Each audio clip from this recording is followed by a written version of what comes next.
Tala falava le whaupoponga o telefou mai le si ufofonga o le lau mua mo le ni vaenga o le awauli. I le si iti ai o le tau o le soifuanga ai maise le tau o le suau o ma le penisini ona o le tau ai sa sae tututonu. Ua ai se tō whai le mālo, e vaava aini awala e fesoso ania i a inga lima vai o lo opito sili o nā whaina ma le nga fatia le tau o le soifuanga. Na sau no Nicola Willis o le minista o tupe lungo le morning report i le tai au ana leila. E le mawhai ona fesoso ani le mālo i tangata ni usila uma. Ai e mawhai ona whai ani fesoso ani mo se taimi le tū mau, mo a inga lima vai. Ele o mana o le mālo e o ni usila i se tūlanga ua le mawhai ai e tangata o nao i whalewhainga luenga, o nao le lenga fatia o le tau o le penisini, o lo fautua ina e Willis tangata ni usila, e awane ipopole le le toi ai o se penisini, o lo o tele pele suau u ile taimi nei, whaapea uta o penisini o lo o fuafua e taunu umai ni usila i le lumanai. Na tere malanga wa alele Wellington na le imawhai ona whaataun uina i le tae awa na le ila, ona o le maalosi o le pua oa, e se fulu lua whainga malanga na le whaataun uina i Wellington, ma isi malanga e se fulu na whaatuai, ele ia afia fewa inga le Jetstar, pei ona lipotia ele le tio New Zealand. O lo vailua ina finangalo tangata Wellington i le fuafuanga le maalo, e toi whawai se isi tano i le terrace, ma whaalawa i tere le State Highway tasi i le taulanga, o le isi ana fau e fuafua e whaia i le terrace, e feso o tae ai ki o Bernie, whapea isi awala toi whaaleleia, e le wao le lua tesima le iwa piliona tā la, ma le tolu tesima le walu piliona tā la le tawa whae o le ngaluenga. Na au ele NCTA whaamaumaunga o finangalo tangata Wellington, ma whaali manino ai le au tasi o finangalo i le a fuafuanga. O nisi o loo te te o nao le a whaalavelave inga luenga i whea inga. O nisi o loo popole i le ave e seo whale i vaenga i e whaalawa i tele ai le awala. O no fuanga i pakaita a vale ua mai a ave e sea, o loo a awhia i tangata lau tele. Ma ele o se fuafuanga le leile toi fuafua e ave e se nisi paka mo ta a vale, e tu sai ma whaamaumaunga ale ofiso fela ua inga Wellington.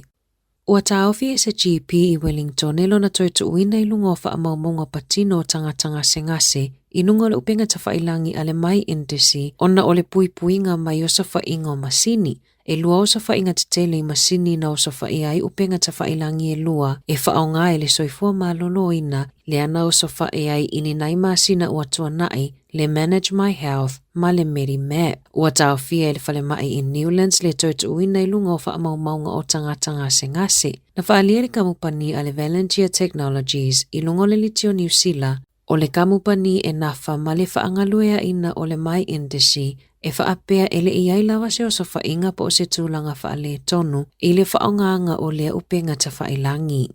E toi titi whaalua ina le tangata o le penisini e malanga i le tangata le taavale au kilani mo le se 15 kilomita pe a fua i whewa inga lau tele, pe ona whaalia i li poti lata mai a le ofiso fe malanga inga au kilani, ua si i mawalunga le penisini, ai ua atili toi whaupopo ai foi ma pase se o pasi mano fua afi, ai mai se lava i au kilani, e 50 i le valu se fulu sene, ua whaupopo i le lita penisini, pe ona whaamawina i le awauliana nafi, whaalia i le ofiso fe malanga inga au kilani, o le vaiaso mua mati na pito tele ai malanga pasi, na o atu i le lua tesima le lua tasi fitu miliona malanga pasi, no fua afi mawaa, si itia mai le lua tesima le tasi fitu 5 miliona, i le taimi lava le tasi i le tausanga taluai. Ua whaamaoni ai le toa tele o tangata ua whaonga ai na whewa inga lau tele, e whe malanga ai o no le taungata o le penisini. O lo ovalo ia le alu pe i lunga o le tau o le penisini,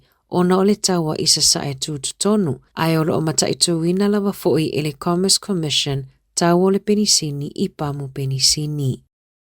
Na whaalia i foi numera whaamamawina New Zealand o le GDP po o le au te lenga o le tamau ainga o le atunu o maiona vaenga ese, te sima le 2% na si itia pena o la i le tamau ainga, i to tonu o maasina e tonu e o mai a te sema. Sa iei lava fuafuanga e le vao le te sima le 2, ma le te si 5%, e tupua i le tamau ainga i to tonu o maasina e tonu, e uina toi sui ma whaapa ui lalo i le tesima le 2%, ma i le tasi tesima le tasi pasene le ola o le tamau ainga i to tonu o maasina e tonu mua atu. Na saunoa Jason Atwell o le Stats New Zealand o le taimi mua le ua whaamawina i le ola ma le tupo le tamau ainga i le tausanga i to tonu o tausanga e lua. Ua avea skuta salu le tisi mamaa whaapeka lone la pisi matio atata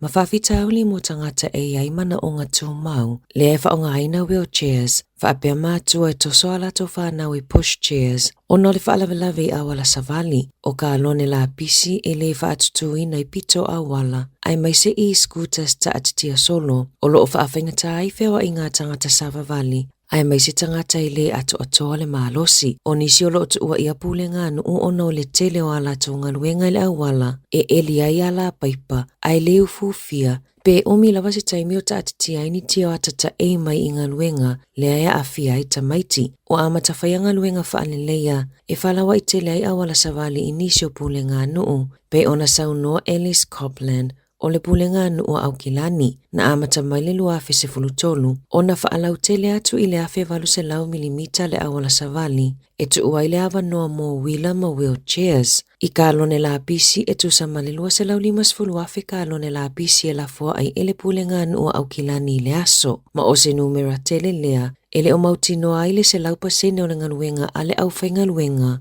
E mawhai ai ona mautinoa o au uma le lua se lau limas fuluafe o ka lone la pisi I le aso e tasi. O loo fautua ina fo I tangata lau tele, ina ia tuu ka lone la pisi whaalatalata I le awala, ina ia whaawanoa I le awala savali, mo tangata savavali.